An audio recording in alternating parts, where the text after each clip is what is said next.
జరిగి ఉండొచ్చు అని అనుమానాలు అయితే రాకపోదు. ఇక ఇంకో వార్త, ఢిల్లీలో కుంభమేళ స్పెషల్ రైలు ఎక్కనీకి పోయి దెబ్బ రైలు ఎక్కాలి, సీట్లో కూర్చోవాలి, పోయి పుణ్యస్నానం చేయాలని తొందరపడి తొక్కిసలాట అయింది. 15 మంది చచ్చిపోయారు.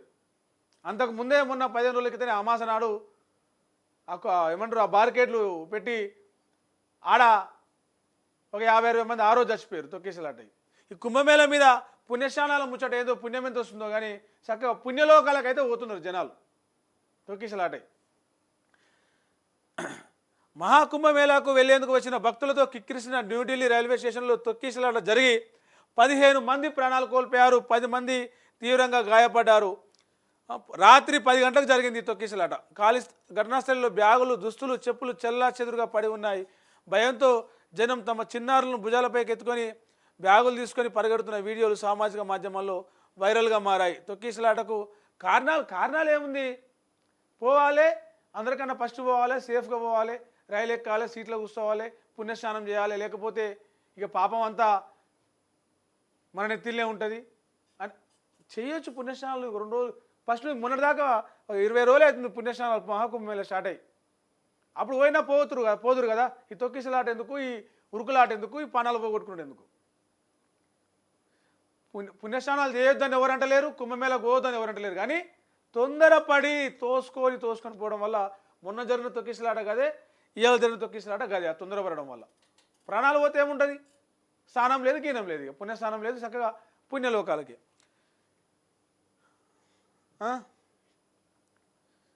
రైట్. ఇక గురుకులాలలో విద్యార్థులు చేరేందుకు ఆసక్తి చూపిస్తలేరట. పోయినసారి 1,20,000 అడ్మిషన్ల కోసం 1,20,000 దరఖాస్తులు వస్తే ఈసారి 80,000 వచ్చినాయి. అంటే 40,000 తగ్గినాయి. కారణం ఏందని పెద్దగా ఆలోచించి బుర్రబద్దలు కొట్టుకోవాల్సిన పనేం లేదు.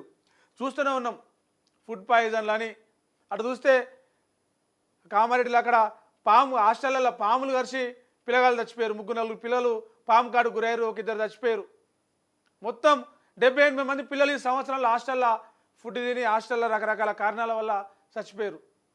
అరే గరీబోళ్ళు ఏముండదు, పైసలు ఉండవు, ఏదో హాస్టల్లో పెడితే పిల్లలు ఆడ తిని ఉండి మంచిగా చదువుకుంటారు, 4 రూపాయలు సంపాదించుకుందాం పిల్లల కోసమని ఆలోచనతో పిల్లల్ని తీసుకొని హాస్టల్ ఇస్తారు.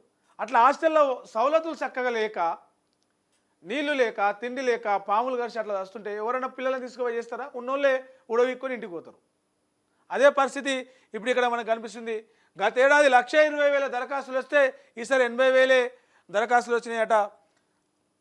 వచ్చే సంబంధించిన 5వ తరగతి ప్రవేశ పరీక్షకు నోటిఫికేషన్కు గత ఏడాది డిసెంబర్లో నోటిఫికేషన్ విడుదల కాగా గడువు ముగిసే నాటికి దాదాపు 80,000 మందే దరఖాస్తులు చేసుకున్నారు. 5 గురుకుల సొసైటీలు ఉన్నాయి. ఇందులో 4 సొసైటీలు సంక్షేమ శాఖలకు అనుబంధంగా ఉంటే జనరల్ సొసైటీ పాఠశాల విద్యాశాఖ పరిధిలో ఉన్నది. మరి ఈ హాస్టళ్లలో దాని ఏమంటారు ప్రక్షాళన చేస్తారా?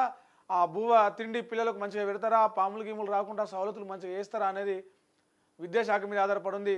ఎందుకంటే హాస్టళ్లలో చదువుకొని కలెక్టర్లు అయిన వాళ్ళు ఉన్నారు, ముఖ్యమంత్రులు అయిన ఉన్నారు, ప్రధానమంత్రులు అయిన ఉన్నారు. గవర్నమెంట్ స్కూల్కి వెళ్ళి ఎదిగి సీఎం రేవంత్ రెడ్డి కూడా గవర్నమెంట్ స్కూల్లో చదువుకునే వ్యక్తే. ఎవరైనా మోడీ కాడికి వెళ్ళి ముఖ్యమంత్రులు, ప్రధానమంత్రులు అందరూ కూడా most of the people, successful people government స్కూళ్ళ నుంచి వచ్చిన వాళ్ళే, కష్టపడి చదువుకున్న వాళ్ళే ఆందాకయ్యారు. కష్టపడి చదువుకోవాలంటే, చదువు మీద ధ్యాస పెట్టాలంటే ఇక్కడ అన్నీ మంచిగా ఉండాలి. కాబట్టి పాఠశాల విద్య మీద కొంత దృష్టి పెడితే మంచిగా ఉంటుంది. ఇంకోటి స్కూల్ ఫీజులు, ప్రైవేట్ స్కూళ్ళల్లో ఫీజులు మొన్న గవర్నమెంట్ ఏం చేసింది, ఒక ప్రకటన చేసింది. ఏందని ఫీజుల నియంత్రణకు ఒక చట్టం చేయాలని చెప్పేసి విద్యాశాఖ గవర్నమెంట్కి ఒక నివేదిక పెట్టింది. ఏ క్లాస్కి ఎంత ఫీజు ఉండాలని చెప్పేసి గవర్నమెంట్ డిసైడ్ చేయాలి. దాని ప్రకారమే ప్రైవేట్ స్కూళ్ళలో ఫీజులు వసూలు చేయాలని చెప్పేసి ఒక ఆలోచన ముందు తీసుకొచ్చింది. అయితే మరి వీళ్ళు ఏం చేస్తున్నాయి అంటే కార్పొరేట్ ప్రైవేట్ స్కూళ్ళు ఇక వచ్చే సంవత్సరము ఎట్లా ఇప్పుడు ఒకవేళ జీవో తెచ్చినా ఒక చట్టం చేసినా కూడా అది వచ్చే సంవత్సరం అమలు చేస్తారు. కాబట్టి ముందుగానే ఇప్పుడే పెంచాలి. ఉన్నదానికంటే తక్కువ అయితే చేయరు. ఆల్రెడీ ఉన్నదాన్ని కొంచెం అడిట్ చేసి ఒక ఫర్ ఎగ్జాంపుల్ ఒక ఎల్కేజీ స్టూడెంట్కి ఒక సంవత్సరానికి 20,000 ఫీజు ఉంటే దాన్ని అడిట్గా చేస్తారు. కాబట్టి ఒక 2,000-3,000 తగ్గించరా పెంచరా ఒక స్కేల్ డిసైడ్ చేస్తారు. కాబట్టి ఇప్పుడే పెంచుకున్నాం అనుకో, ఒకవేళ గవర్నమెంట్ ఫీజులు తగ్గించినా కూడా లాభంలోనే ఉంటామనే ఒక మూర్ఖపు ఆలోచన, ఒక దోపిడీ ఆలోచనతోటి ముందే ఫీజులు పెంచుతున్నారు ప్రైవేట్ స్కూళ్ళలో. దాంతోపాటు ఏంటంటే ఫస్ట్ టర్మ్ అని, సెకండ్ టర్మ్ అని, థర్డ్ టర్మ్ అని టర్మ్ల ఇది పెట్టి ఫీజు వసూలు చేసి ఒకటే ఫోన్లు ఇక తిననియరు, పనినియరు, పని చేసుకొనియరు. ఒకటే ఫోన్లు చేసి సార్ స్టూడెంట్ ఫీజు కట్టలేదు సార్, చాలా స్టైల్గా రిసెప్షనిస్టులు ఫోన్లు చేసి ఇది ఇబ్బంది పెడతా ఉంటారు. ఫస్టే జాయినింగ్ రోజే 25% కట్టాలి. ఎట్లా అంటే వాళ్ళ ఫీజు ఎంత ఉందో ఫస్టే వాళ్ళకి మెయింటెనెన్స్ దానికి సంబంధించిన అంతా కూడా వసూలు చేసుకునే ఇది ఉంటుంది. దీన్ని కట్టడి చేయాలని చెప్పేసి నేను ఐతనగర్లో జీ స్కూల్ ముందల పేరెంట్స్ ధర్నా చేసిరు. నిజంగా వీలైనంత తొందరగా చేసి వాళ్ళు డిసైడ్ చేసిన ఫీజు కాదు, వాళ్ళు పెట్టిన డిసైడ్ చేసిన చార్టు కాదు, ఫీజుల చార్టు. గవర్నమెంటే ఇంత కట్టాలి, ఇంతే కట్టాలి. ప్రైవేట్ స్కూళ్ళతో పాటు దవాఖానాలలో కూడా ఈ ఫీజుకి ఇంతే ఉండాలని చెప్పేసి అది చేస్తే ఒక చట్టం, ఒక పగడ్బందీగా చట్టం చేసేలాగా దాన్ని అమలు చేసేలాగా చేస్తే చాలామంది గవర్నమెంట్ స్కూల్ కాకుండా ప్రైవేట్ స్కూల్లో చదువుకునే పిల్లలకి కావచ్చు, చదివించుకునే తల్లిదండ్రులకు కావచ్చు కొంత ఉపయోగం ఉంటుంది, మేలవుతుంది. రైట్, ఇవి ఇలా మెయిన్గా మనం డిస్కషన్ చేసుకున్న వార్తలు. మరి బీఆర్ఎస్కు సంబంధించిన 16 మంది ఎమ్మెల్యేలు కాంగ్రెస్లోకి పోతారా పోరా అనేది ఈ చర్చ నడుస్తూనే ఉంది. అదొక డ్రామా అని చెప్పేసి రాజకీయ విశ్లేషకులు కావచ్చు, అటు కారు పార్టీకి సంబంధించిన కొంతమంది నేతలంతా కూడా ఇదొక డ్రామా, ఇదొక ప్రచారం మాత్రమే, డైవర్షన్ చేయడానికి చేస్తూ ఉన్నారు బీజేపీ వాళ్ళని చెప్పేసి అటు